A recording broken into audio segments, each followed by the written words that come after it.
My name is Lisa Matta. I've lived in Sacramento County for 28 years. I'm a volunteer with United Sovereign Americans, not a spokesperson. United Sovereign Americans is a nationwide organization with thousands of active volunteers in over 20 states. Today, I come to you as a concerned citizen sharing alarming information about our state's voter database uncovered through thousands of hours of research conducted by highly qualified and credentialed data teams. While the numbers are staggering and somewhat difficult to comprehend, one thing is clear. It doesn't add up. Just like your checkbook must balance, so must our votes. If you had 10,000 fewer dollars in your bank account than you had deposited, you would certainly want to know what happened. And if a company had that significant a discrepancy in their books, they'd most certainly conduct an audit. In fact, yearly audits are required by law for all public companies.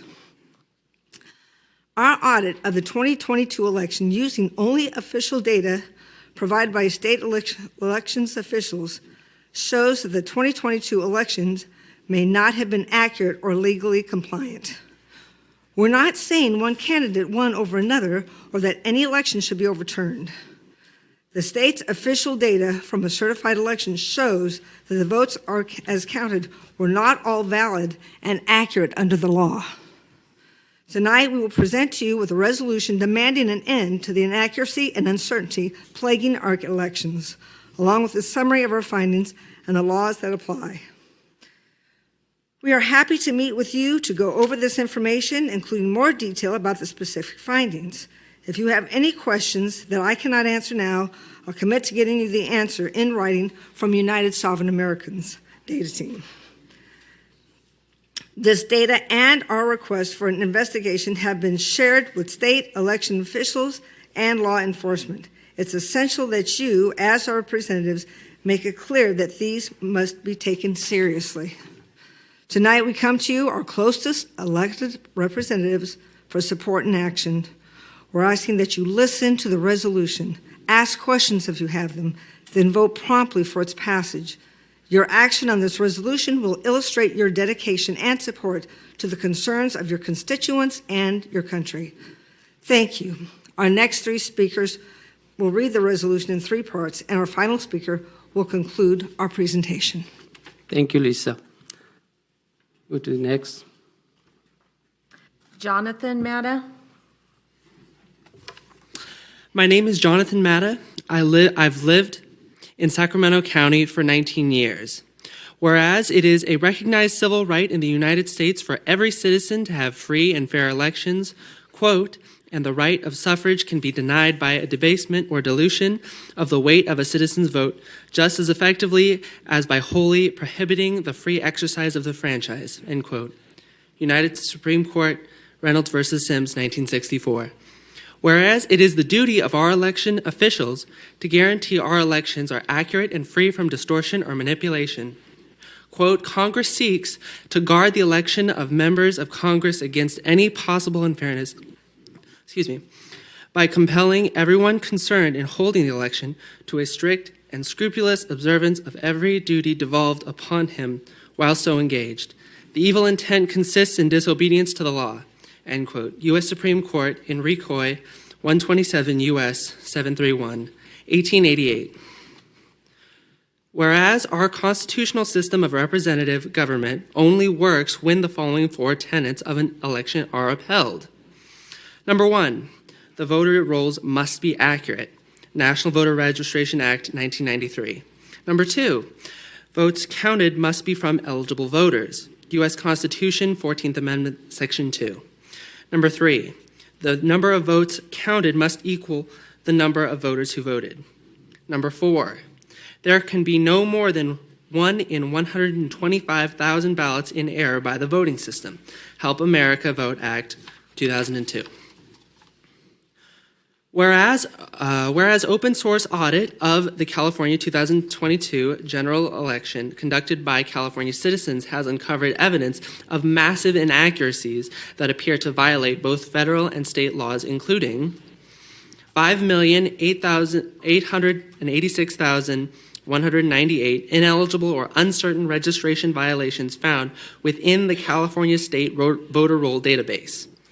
2,700,076,939 votes cast by ineligible or uncertain registrations. 123,783 more votes counted than voters who voted. No one knows who cast them. 2,776,849 apparent voting violations are in excess of the legal standard of system accuracy for a valid federal election. The maximum allowable system errors for the 2022 general election in California was 90. Certification as defined by law, an attestation of accuracy and compliance, appears to have been fraudulent and illegal. Thank you. Thank you, Mr. Jonathan. Next person. I'm sorry, Elena Truckin? Good evening. My name is Elena Truchan, and I've lived in Sacramento County for 34 years. Whereas these findings trample legal accuracy requirements of the voting system during a federal election, accuracy is defined as the ability of the system to capture and report the specific selections and absence of selections made by a voter without error. Whereas the intent of the voters must be known factually before certification can be lawfully conducted.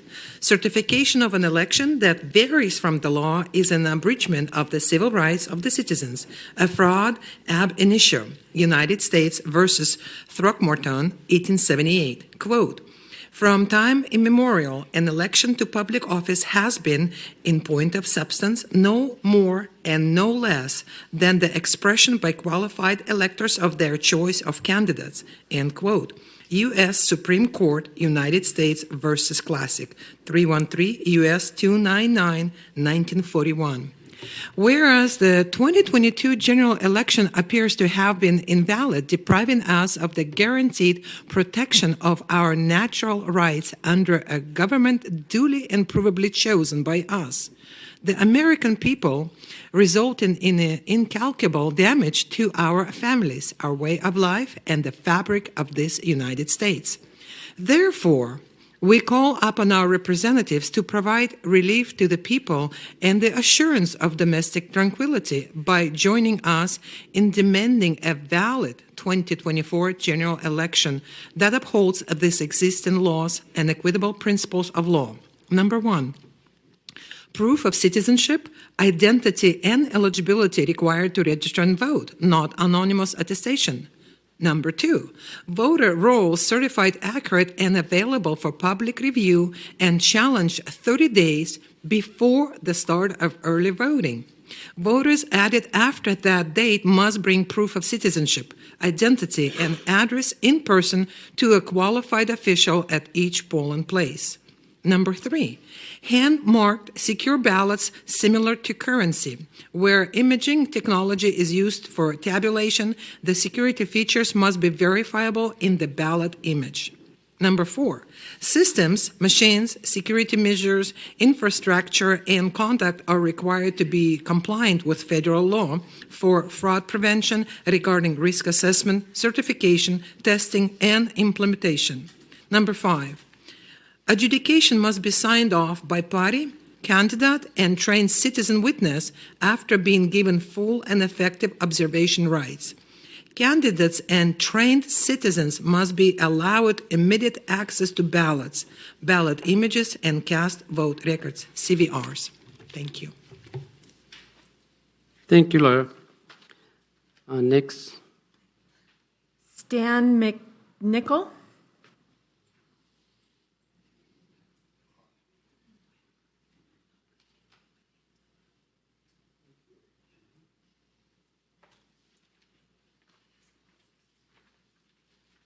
Thank you, council members. A very elitist and responsible position for which we really appreciate you.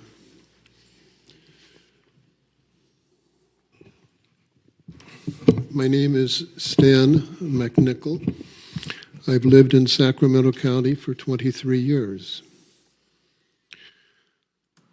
You know that we are representing United Sovereign Americans. That's USA, by the way. United Sovereign Americans.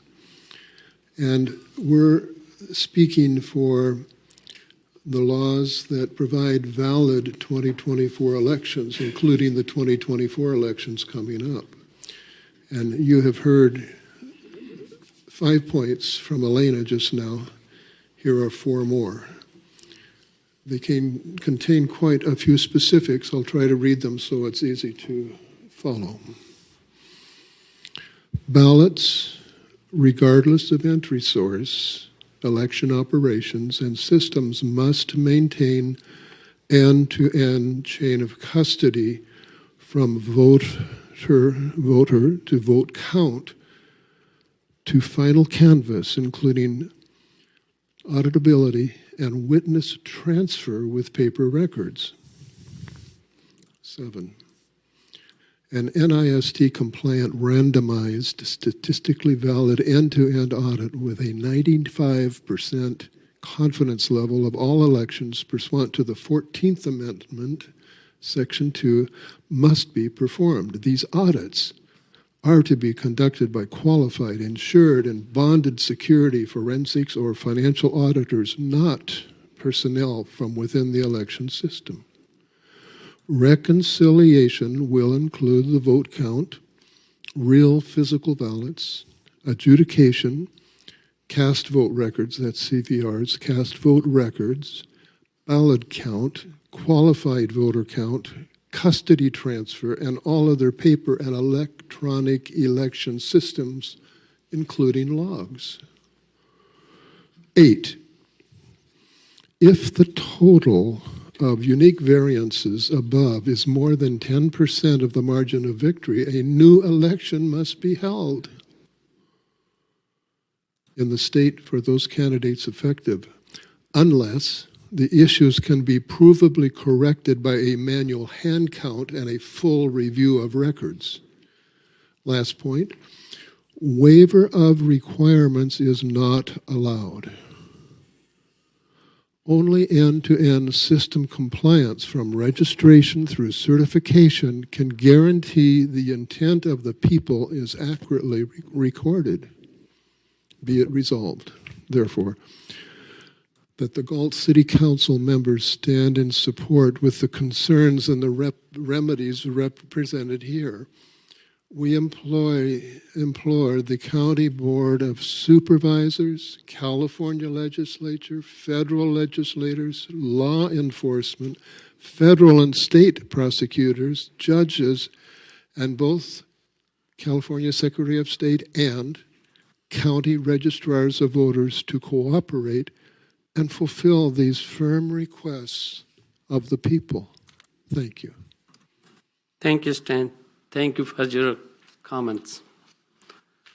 Mark Matta.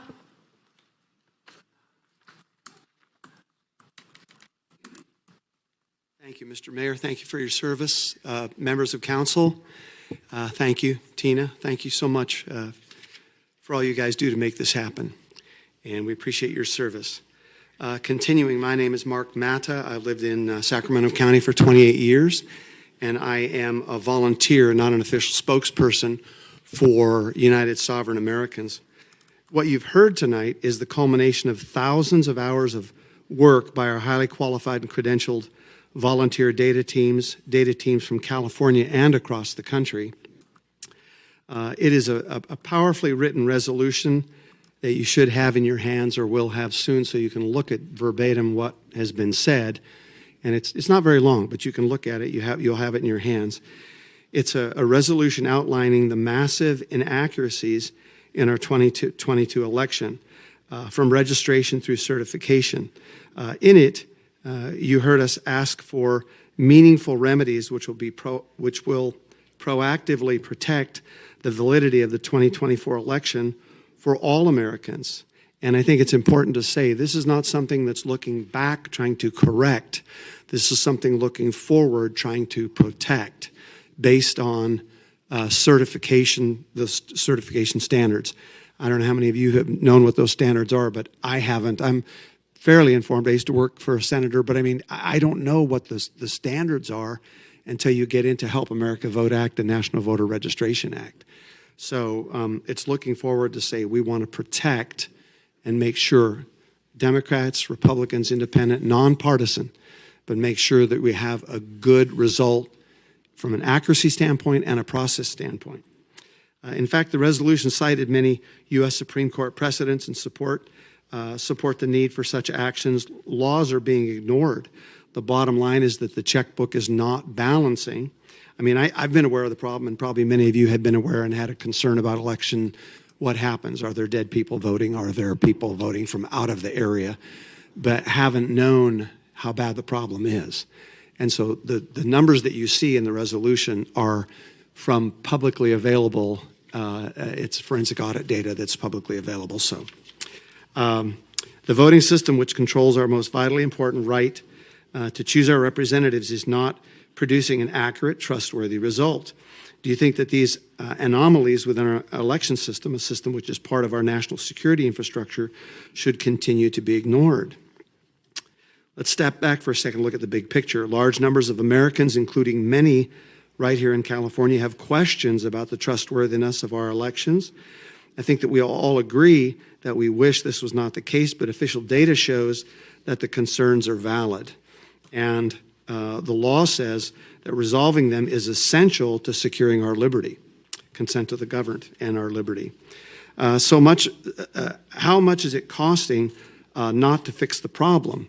How much is it costing in terms of gross domestic product, our military, foreign policy, our health, the self-esteem of our children and young people? Do they trust our elections? Do they trust the system? And how much is it costing our dignity to keep fighting about was the election right, valid, or fair? And we can know that if we honor the federal election standards. The cost is immeasurable, and so we urge you really simply to agree to putting the resolution you have in your hands on a future agenda next week if you can, or next couple weeks, and at the next City Council meeting, and vote in support of simply fair, honest, and valid elections. Our website showcases the initiatives nationwide and has some extremely informative videos revealing anomalies and apparent violations of the law in California and U.S. The website is really simple. It's the word unite and then the numeral 4 and then uniteforfreedom.com. That's uniteforfreedom.com. Appreciate your time very much tonight, and we'll circle back with Ms. Hubert and see, what things you guys decide to do. We appreciate you seriously considering this. Grateful for your time, and we all just want fair elections. That's what we want. Not looking back, looking forward, in a nonpartisan way. So thank you. By the way, we got to get some kids home. We've got school and work and things that have to happen, but we're very grateful to be able to come and be before you tonight. So thank you so much. Thank you, Mark. Thank you.